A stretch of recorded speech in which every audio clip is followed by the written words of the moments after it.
प्यारे भक्तों, क्या आप धन की कमी से परेशान हैं? क्या आपकी आर्थिक स्थिति स्थिर नहीं हो रही है? क्या आपका व्यापार सही तरीके से नहीं चल रहा है? तो आज आप सही वीडियो पर आए हैं, क्योंकि आज हम आपको हनुमान जी का एक ऐसा चमत्कारी और प्रभावशाली मंत्र बताने जा रहे हैं, जिस मंत्र के प्रभाव से अचानक धन प्राप्ति के योग बनते हैं, व्यापार और नौकरी में सफलता मिलती है, घर परिवार में सुख समृद्धि का आगमन होता है। इसलिए प्यारे भक्तों, आप इस मंत्र का जाप नियमित 108 बार करें और पूरी श्रद्धा के साथ करें, क्योंकि इस मंत्र के जाप का फल आपको जल्द ही प्राप्त हो जाएगा। हनुमान जी की उपासना और मंत्रों का जाप जो भी भक्त करता है, उसकी सभी मनोकामनाएं पूरी होती हैं और उसकी सभी समस्याएं हमेशा के लिए खत्म हो जाती हैं।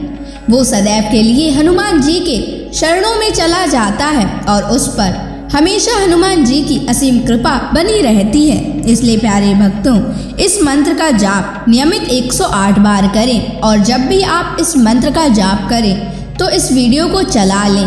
आप इस वीडियो को अपने मोबाइल फ़ोन पर चलाकर अपने घर, दुकान या ऑफिस में छोड़ दें, जिससे हनुमान जी की कृपा उन सभी स्थानों पर भी बनी रहे और आपकी कार्य में आपको सफलता प्राप्त हो। अगर आप हनुमान जी का आशीर्वाद प्राप्त करना चाहते हैं तो इस वीडियो को लाइक और चैनल को सब्सक्राइब जरूर कर दीजिए और कमेंट बॉक्स में हनुमान जी की जय अवश्य लिख दीजिए। तो चलिए भक्तों, मंत्र का जाप करना प्रारंभ करते हैं।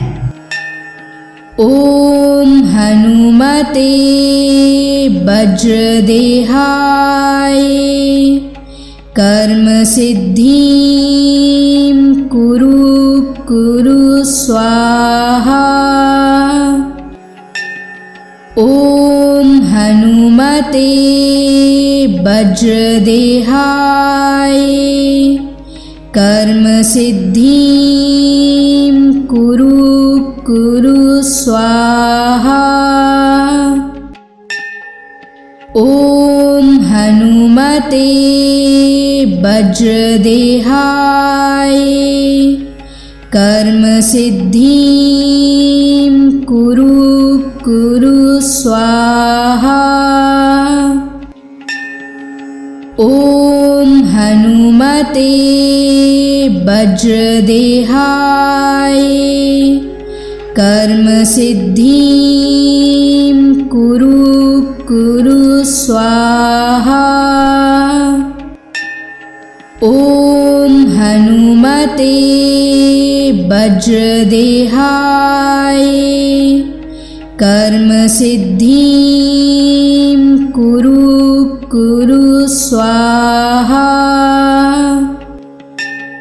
ओम हनुमते वज्रदेहाय कर्म सिद्धिं कुरु स्वाहा। ओम हनुमते वज्रदेहाय कर्म सिद्धिं कुरु स्वाहा। ओम हनुमते वज्रदेहाय कर्म सिद्धिं कुरु स्वाहा। ओम हनुमते वज्रदेहाय कर्म सिद्धिं कुरु स्वाहा। ओम हनुमते वज्रदेहाय कर्म सिद्धिं कुरु स्वाहा।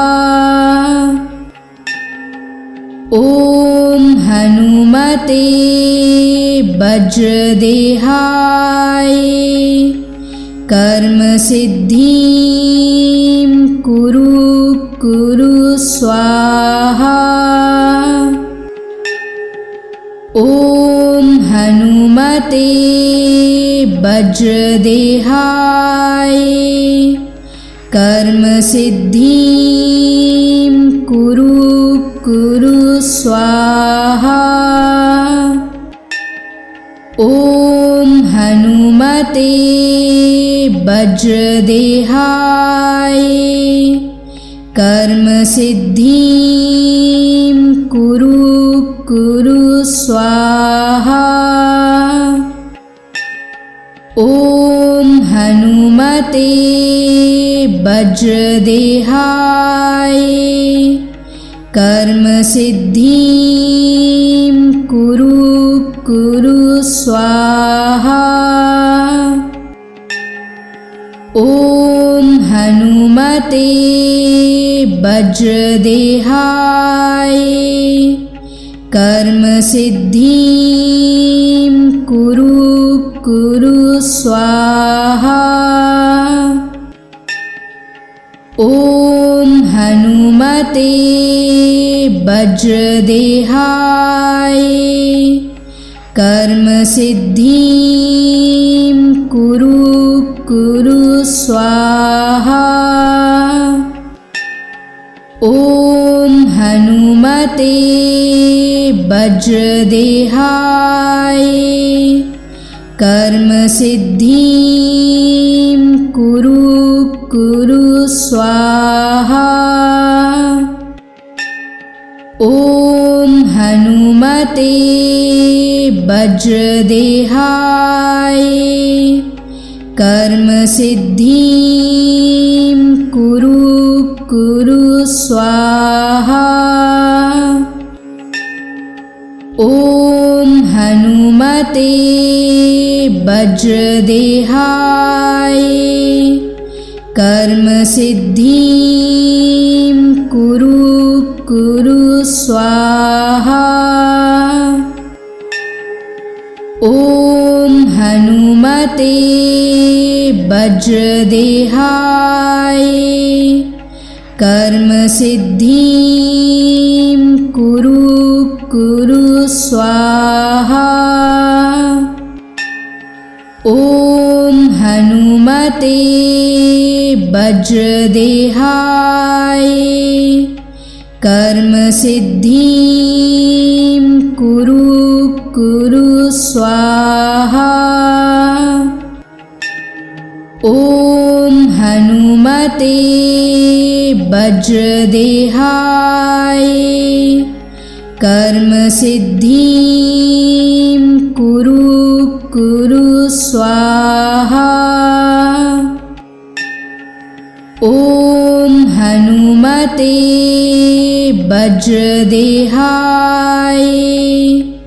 कर्म सिद्धिं कुरु कुरु स्वाहा। ॐ हनुमते वज्रदेहाय कर्म सिद्धिं कुरु कुरु स्वाहा। ॐ हनुमते वज्रदेहाय कर्म सिद्धिं कुरु कुरु स्वाहा। ॐ हनुमते वज्रदेहाय कर्म सिद्धिं कुरु कुरु स्वाहा। ॐ हनुमते वज्रदेहाय कर्म सिद्धिं कुरु कुरु स्वाहा। ॐ हनुमते वज्रदेहाय कर्म सिद्धिं कुरु कुरु स्वाहा। ॐ हनुमते वज्रदेहाय कर्म सिद्धिं कुरु कुरु स्वाहा। स्वाहा। ॐ हनुमते वज्रदेहाय कर्म सिद्धिं कुरु स्वाहा। ॐ हनुमते वज्रदेहाय कर्म सिद्धिं कुरु स्वाहा। ॐ हनुमते वज्रदेहाय कर्म सिद्धिं कुरु स्वाहा। ॐ हनुमते वज्रदेहाय कर्म सिद्धिं कुरु स्वाहा। ॐ हनुमते वज्रदेहाय कर्म सिद्धिं कुरु स्वाहा। ॐ हनुमते वज्रदेहाय कर्म सिद्धिं कुरु स्वाहा। ॐ हनुमते वज्रदेहाय कर्म सिद्धिं कुरु स्वाहा। ॐ हनुमते वज्रदेहाय कर्म सिद्धिं कुरु स्वाहा। ॐ हनुमते वज्रदेहाय कर्म सिद्धिं कुरु स्वाहा। ॐ हनुमते वज्रदेहाय कर्म सिद्धिं कुरु स्वाहा। ॐ हनुमते वज्रदेहाय कर्म सिद्धिं कुरु स्वाहा। ॐ हनुमते वज्रदेहाय कर्म सिद्धिं कुरु स्वाहा। ॐ हनुमते वज्रदेहाय कर्म सिद्धिं कुरु स्वाहा। ॐ हनुमते वज्रदेहाय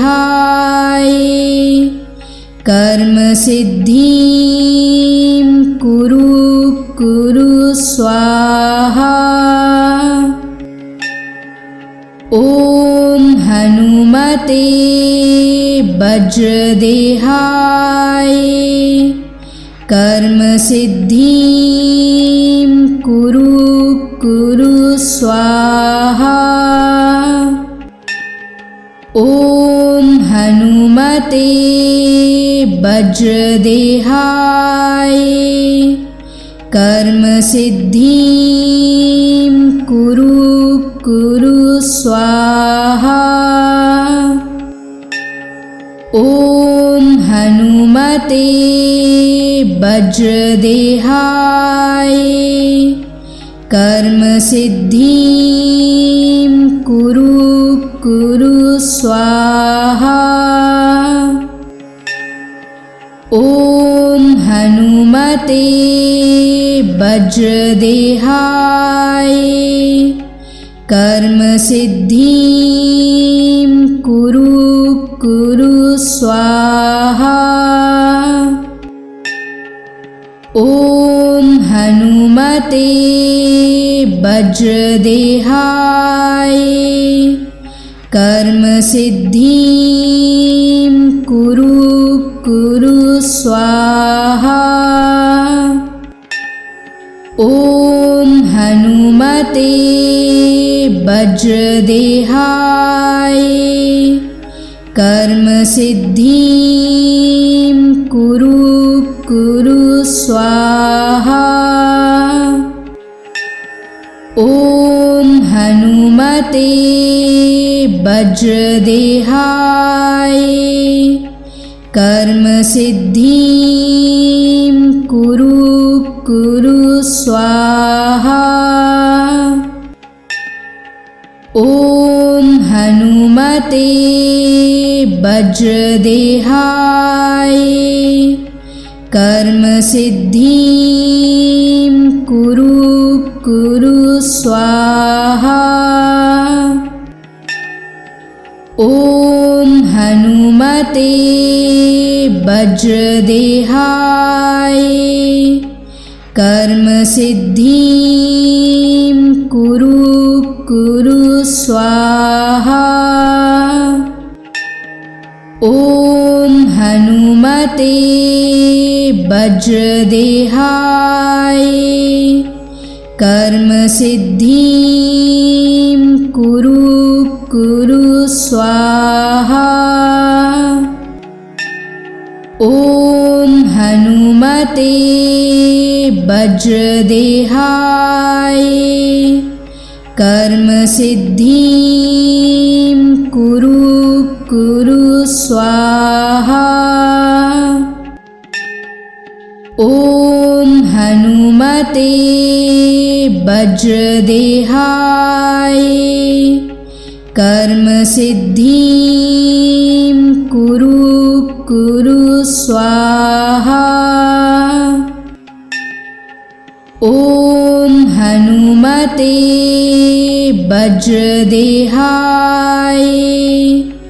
कर्म सिद्धिं कुरु कुरु स्वाहा। ॐ हनुमते वज्रदेहाय कर्म सिद्धिं कुरु कुरु स्वाहा। ॐ हनुमते वज्रदेहाय कर्म सिद्धिं कुरु कुरु स्वाहा।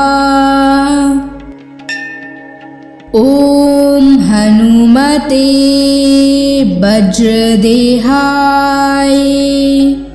कर्म सिद्धिं कुरु कुरु स्वाहा।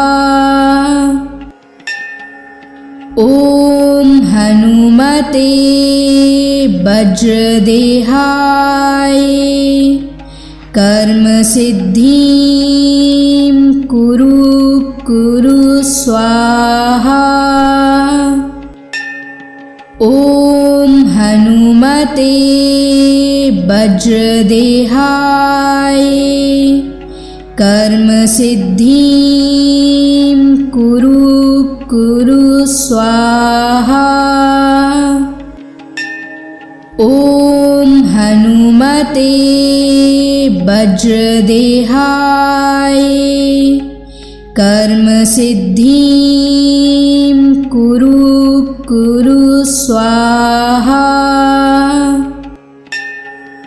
ॐ हनुमते वज्रदेहाय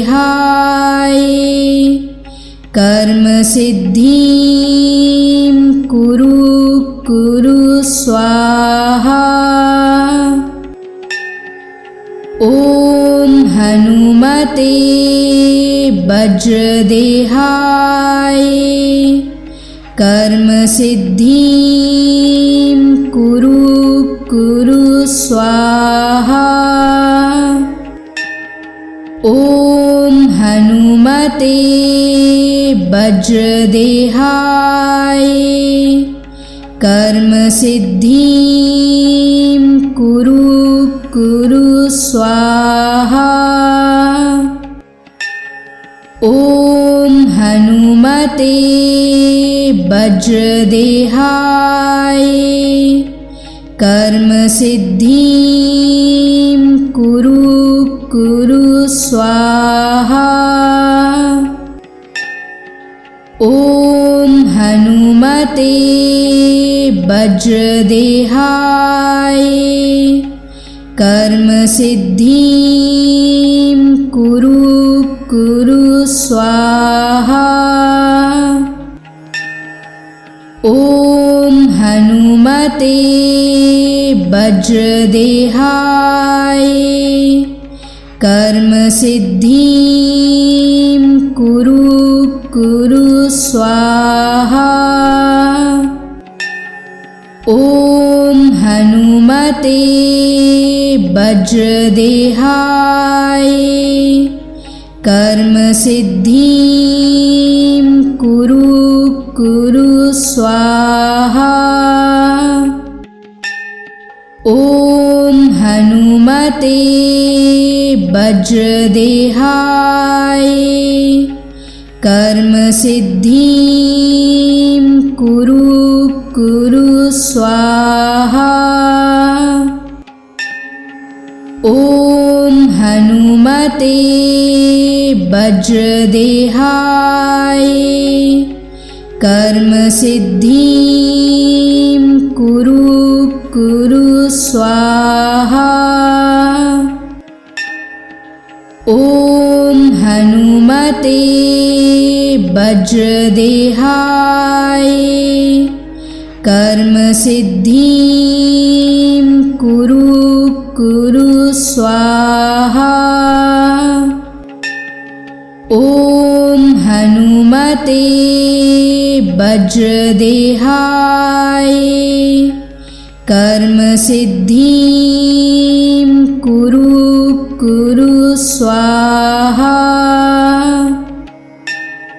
ॐ हनुमते वज्रदेहाय कर्मसिद्धिं कुरु स्वाहा। ॐ हनुमते वज्रदेहाय कर्मसिद्धिं कुरु स्वाहा। ॐ हनुमते वज्रदेहाय कर्मसिद्धिं कुरु स्वाहा। ॐ हनुमते वज्रदेहाय कर्मसिद्धिं कुरु स्वाहा। ॐ हनुमते वज्रदेहाय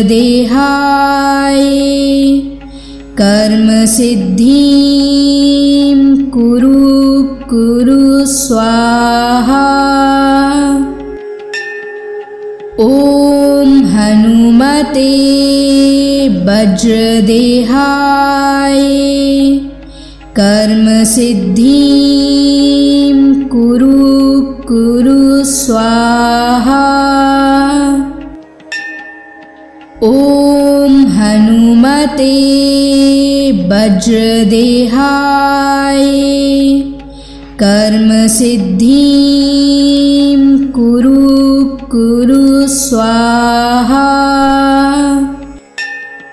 ॐ हनुमते वज्रदेहाय कर्मसिद्धिं कुरु स्वाहा। ॐ हनुमते वज्रदेहाय कर्म सिद्धिं कुरु कुरु स्वाहा। ॐ हनुमते वज्रदेहाय कर्म सिद्धिं कुरु कुरु स्वाहा। ॐ हनुमते वज्रदेहाय कर्म सिद्धिं कुरु कुरु स्वाहा। ॐ हनुमते वज्रदेहाय कर्म सिद्धिं कुरु कुरु स्वाहा। ॐ हनुमते वज्रदेहाय कर्म सिद्धिं कुरु कुरु स्वाहा। ॐ हनुमते वज्रदेहाय कर्म सिद्धिं कुरु कुरु स्वाहा। ॐ हनुमते वज्रदेहाय कर्म सिद्धिं कुरु कुरु स्वाहा। ॐ हनुमते वज्रदेहाय कर्म सिद्धिं कुरु कुरु स्वाहा। ॐ हनुमते वज्रदेहाय कर्म सिद्धिं कुरु कुरु स्वाहा।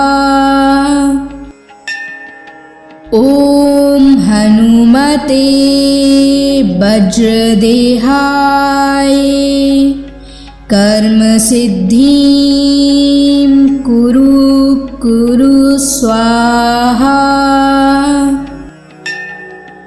ॐ हनुमते वज्रदेहाय कर्म सिद्धिं कुरु कुरु स्वाहा। ॐ हनुमते वज्रदेहाय कर्म सिद्धिं कुरु कुरु स्वाहा। ॐ हनुमते वज्रदेहाय कर्म सिद्धिं कुरु कुरु स्वाहा। ॐ हनुमते वज्रदेहाय कर्म सिद्धिं कुरु कुरु स्वाहा। ॐ हनुमते वज्रदेहाय कर्म सिद्धिं कुरु कुरु स्वाहा। ॐ हनुमते वज्रदेहाय कर्म सिद्धिं कुरु कुरु स्वाहा।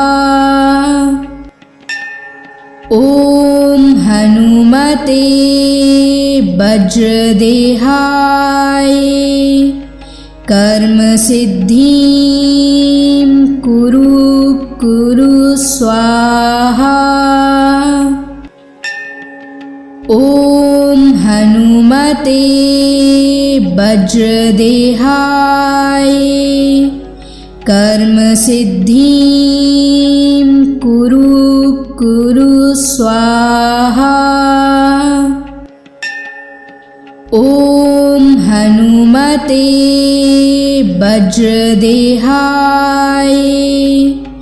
कर्म सिद्धिं कुरु स्वाहा। ॐ हनुमते वज्रदेहाय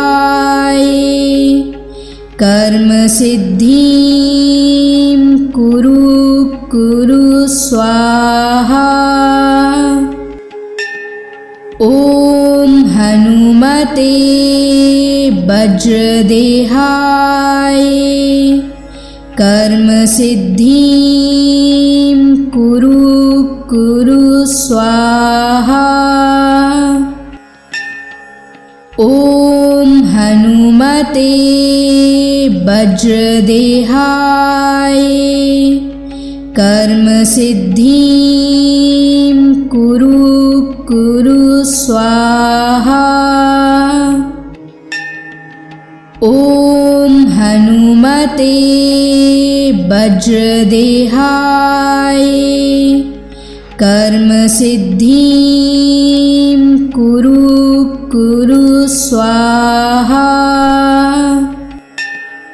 ॐ हनुमते वज्रदेहाय कर्म सिद्धिं कुरु स्वाहा। ॐ हनुमते वज्रदेहाय कर्म सिद्धिं कुरु स्वाहा। ॐ हनुमते वज्रदेहाय कर्म सिद्धिं कुरु स्वाहा। ॐ हनुमते वज्रदेहाय कर्म सिद्धिं कुरु स्वाहा।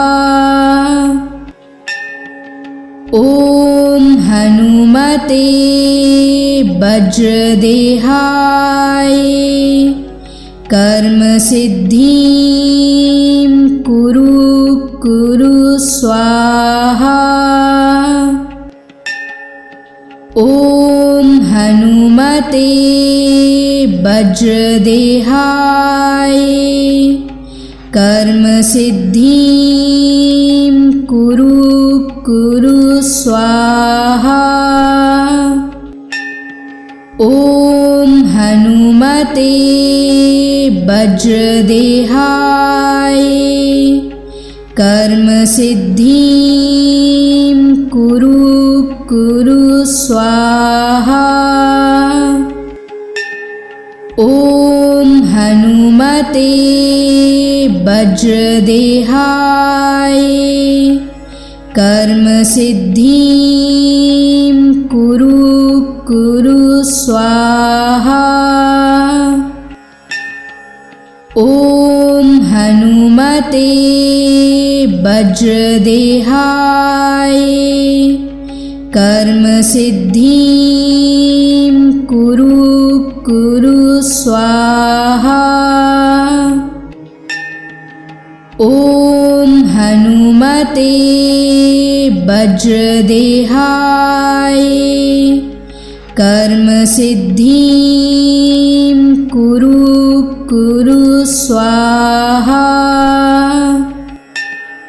ॐ हनुमते वज्रदेहाय कर्म सिद्धिं कुरु स्वाहा। ॐ हनुमते वज्रदेहाय कर्म सिद्धिं कुरु स्वाहा। ॐ हनुमते वज्रदेहाय कर्म सिद्धिं कुरु कुरु स्वाहा। ॐ हनुमते वज्रदेहाय कर्म सिद्धिं कुरु कुरु स्वाहा।